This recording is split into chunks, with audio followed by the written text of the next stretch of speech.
Проводники, повара, машинисты, жизнь под стук колес стала для них привычной. Поезд для них стал вторым домом. Здравствуйте, в эфире программа «Мастер-классы». Сегодня я перевоплощусь в проводника поезда. Работу проводника хорошо знает почти каждый. В поездах все ездят. На первый взгляд кажется, что работать проводником – одно удовольствие. Постоянные путешествия по разным городам, знакомство с людьми, безграничная романтика. Казалось бы, ничего сложного.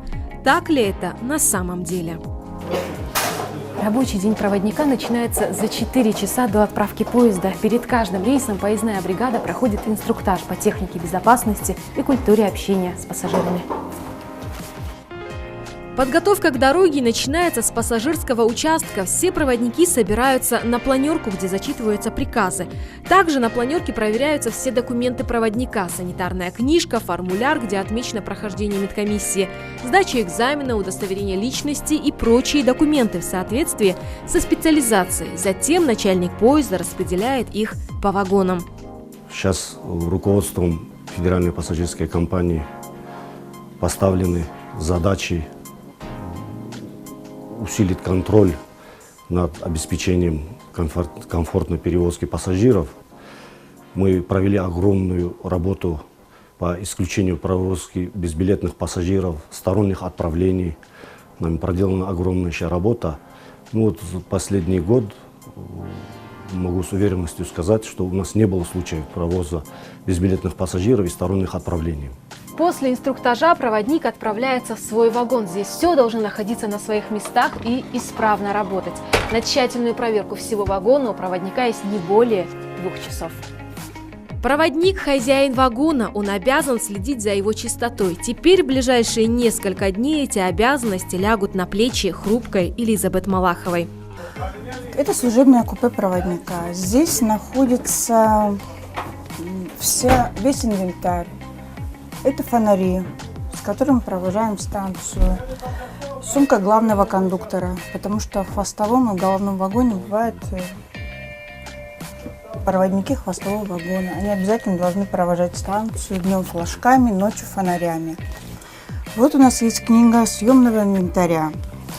Сначала мы, конечно, проверяем наличие чайной посуды. Здесь стаканы, подстаканники, ложки. Чтобы все было в наличии, по количеству указано в журнале. Дальше мы проверяем наличие съемного мягкого инвентаря. Сюда входят матрасы, подушки, одеяла. Затем мы идем по вагону, смотрим, чтобы было все в порядке, чисто. После тщательной проверки вагона за полчаса до отправки проводник готов встречать пассажиров. Мустафаев, Атарби, Абдулмажитович. Так, Махачкала, Саратов, у вас место 15-е. 3-е купе, нижняя полочка. Так, проходите. Счастливого пути вам. Посадка пассажиров всегда проходит назначенное время, ни минутой раньше, ни минутой позже. При проверке билетов проводник должен быть максимально сосредоточен. За считанные секунды нужно сверить номер и направление поезда, личность пассажира и подлинность билета по цифровому коду. Как только пассажиры заняли свои места, состав готов к отправке. На основании документа, удостоверяющие личность паспорта, предъявляется, сверяем все данные и пропускаем для проезда. И у нас есть сканер. Если что-то нам непонятно, мы сканером выявляем. Железнодорожный состав не тронется с места без сигнала проводника. На каждой станции проводник вагона обязан дать сигнал машинисту о готовности поезда к отправке. Сообщает сигнальным флажком днем и фонариком ночью. С хвоста подается сигнал о готовности отправления. Если посадка по каким-либо причинам затруднена, невозможно дать отправление машинисту, каждый проводник обязан держать красный сигнал.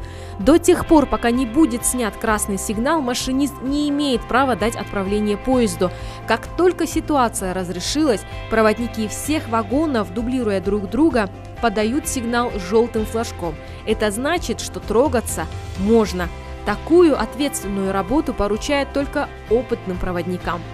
У нас обучают, есть институт Он находится, это технический институт, он находится на Комарова. А так проходят курсы именно в резерве проводников. Здесь обучают, проходит обучение вновь поступленных. Сделать путешествие комфортным – это лишь одна из задач проводника. Самая главная его задача, как и любого железнодорожника, это обеспечить безопасность пассажиров. Именно поэтому основное место работы проводника – это дежурное купе с панелью управления и множеством приборов. За первые 15 минут пути проводник должен собрать корешки билетов. Это для отчетности. Здравствуйте. Здравствуйте, здравствуйте. Счастливого пути вам. Меня зовут Румина. Да. Документы убрали уже далеко? Да? Давайте ваш тоже дайте. Сейчас ходим, вот видите, нашла счет. Пассажиры даже не догадываются, сколько документов приходится заполнять проводнику. А кстати, вы никогда не задумывались, как проводник всех запоминает и знает, на какой станции вам сходить? Здесь нам и понадобится термин «лужка». Это основной документ проводника. Его заполняют на основе билетов. Важно, чтобы по станции отправления, когда заходит подавляющее количество пассажиров, расписать станции высадки в соответствии со временем прибытия. Благодаря этому документу проводник всегда знает, когда разбудить и где высадить своих пассажиров.